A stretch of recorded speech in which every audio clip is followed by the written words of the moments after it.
Hello, I'm Tom and welcome to the Welsh Woodman workshop. I've got a really special project to share with you tonight. I'm going to be designing and making a clock for my dad's retirement. So next week my dad's going to be retiring from the role of Head of Research and Development at the Royal Mint, based in Llantrisant, very close to where I grew up. The Royal Mint are responsible for producing all the UK coinage and coinage for lots of countries throughout the world. Over the course of my dad's career, he's had lots of exciting opportunities. Probably one of his most favourite projects was bringing in the new UK pound coin. The old pound coin, about 3% of them in circulation were forgery, so him and his team had the task of designing a coin that would be really difficult and non-financially viable to produce forgeries of. He's currently working on a really cool project in recycling e-waste to get the gold tin from the old circuit boards. There's a little clip of him there on the news. He's quite a humble guy, so he'll probably hate this little bit. But Dad, if you're watching, I'm really proud of you. Congratulations on a fantastic career, and I hope you really enjoy the clock. So we're going to start off with a lovely bit of ash. I've had knocking around for a number of years, just waiting for the right project, and I'm going to find the centre. So I've got this little homemade centre finding jig, which is really useful. I can't tell you the amount of times I've used this. It's come in so handy. So I'm going to just scribe 3 lines. The very centre of all those 3 lines then is going to be my centre point. Now I'm going to be using my pin jaws just to hold this on initially, and we've got a Forstner bit then in my drill. So we're going to be using this hole to mount this on the pin jaws, and you'll notice I've got a flat surface touching against the wall of the clock. Really good registering points for a secure hold. You can see it's taking my weight, which is really good. So we're going to face off the front and true up the edges. So I'm going to take nice light cuts until I can get the face completely true and faced off. So you notice that the tool's nice and down, close to my body for support, and I'm just moving my body in with the tool so I get a nice secure cut. I'm going to change the feed of my tool, so get in sort of slower towards the centre. Just doing some shear scraping cuts. I've got this big knot in the middle that I get a little tiny bit of chattering from. So I'm just going to shear scrape to the edge then to get it all nice and faced off. So I'm going to true up the sides. You can see the tool's bumping slightly as I've got a flat on this piece, so I need to turn that out. So I'm taking tiny sort of shavings off at a time, and you'll see the shavings start to get longer then as the piece comes into a true round.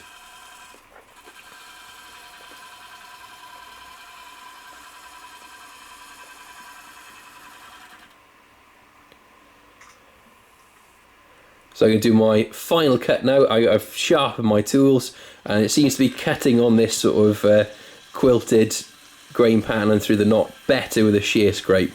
So you can see the really fine shavings coming off there, which should give me a good finish overall. So you can see the shavings are quite small then towards the end, so just put a slight curve on the rim. So we've got them all faced off and trued up. We've got some lovely chatoyance in the grains, lots of like quilted patterns. So I'm going to reattach this now using my large dovetail jaws. So allow me to hollow and hold this inside. Now this is ideal because the clock mechanism itself fits nice and neatly within inside those jaw sizes. So we're going to hollow to that required depth, and we're going to need to hollow so that the thickness of the clock wall, including the plywood insert, is this much. So we're going to measure that and figure that out now. To mark on the perfect distance for my jaws, I've got my dividers set up so that when the jaws are slightly open, they make a full circle.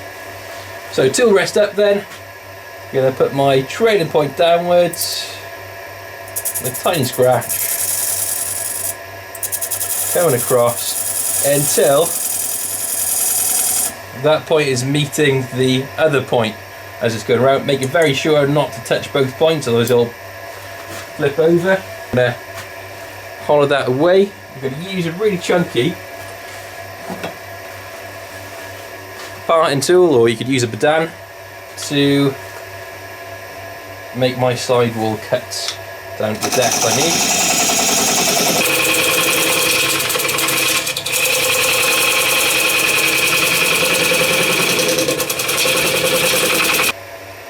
So to clean out the inside of where the clock mechanism is going to go, I've actually been using a homemade tool of mine. So this was an old skew chisel that didn't get much use, so I've made it into this box scraper. So I used an angle grinder to get rid of some of this material, and you can see I've got quite a sharp diagonal line there on the top, and another angle there, so we can just about get into here and get a nice smooth cut. The angle I've profiled, I've done this at, allows you to get right into the corner. So I'm going to be using the vernier calipers to check my required depth, lock him off, then I can gauge on the top then where these are going to go. And I'm going to leave a little witness pencil mark for this, so I know that's my depth. So I've got about 10 millimeters to work with, which is ideal. Going to turn him on.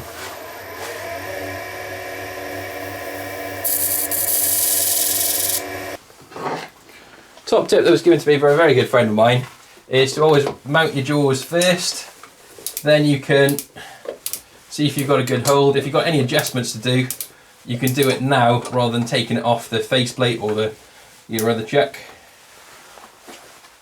Okay, got a nice strong firm hold on that.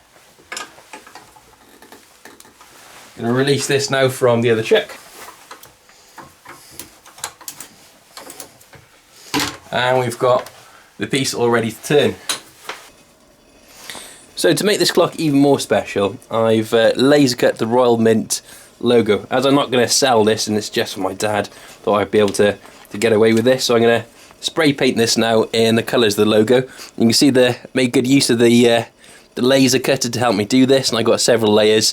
Just going to glue them up. But we're going to give them a good spray. I want to build up this colour as it's going to absorb into the first layer. Nice gold this.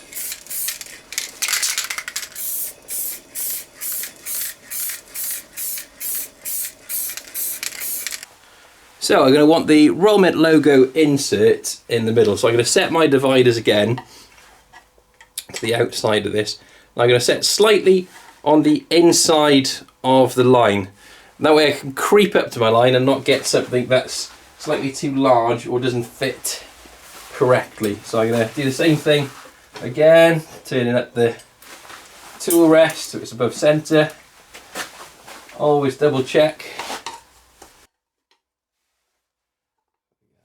So my divided lines now, I'm going in with a parting tool, so I only want to go in a couple of millimeters across, and I'm going to check my plywood laser cut disc to the size to see if it fits. Now I'm aiming for an interference fit, so a really tight fit, so it doesn't look like there's gaps in there.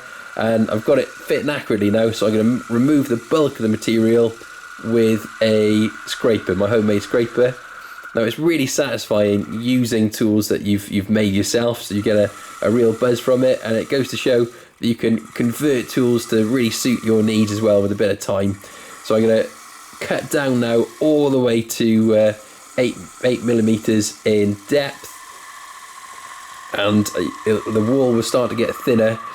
So it should be about 5 to 3 millimeters thin by the time I've completed hollowing. So I've got my final cut now across the surface, just cleaning everything up, giving the tool a little bit of a sharpen before I've done this to make sure I've got a nice burr on there to clean up the material.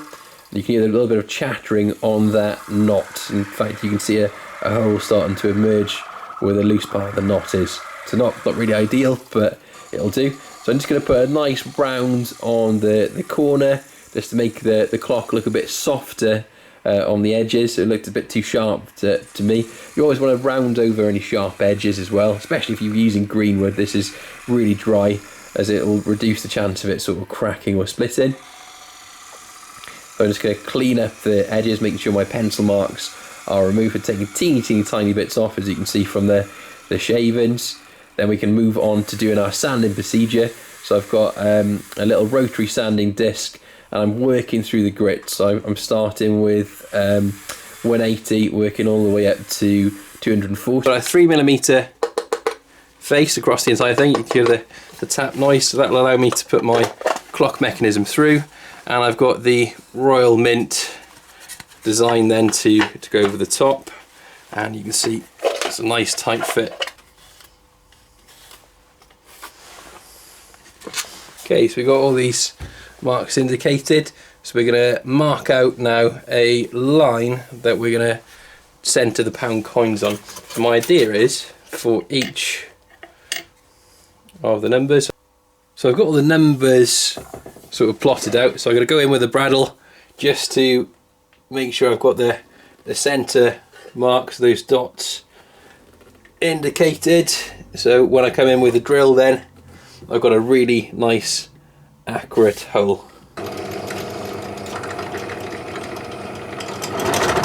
So just finished drilling all the holes, ready for the coins to go around. They're going to make up the numbers going round, and the central part is ready for gluing in. So I've given this 2 spray coats of lacquer, and I've knocked the lacquer down with this wonderful stuff called Abradet in between each coat.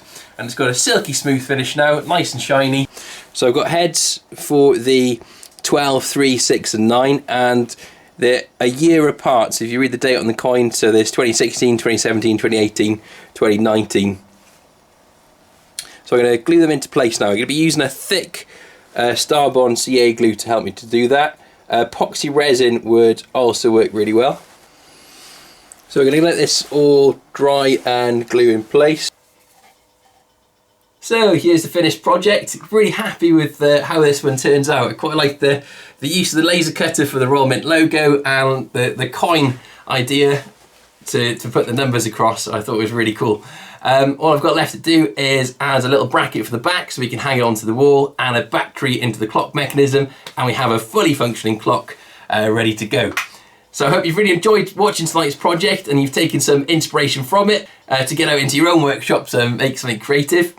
If you haven't already, please subscribe to my channel by hitting the subscribe button down below. That really helps me out in growing my channel and bringing more videos like this to you.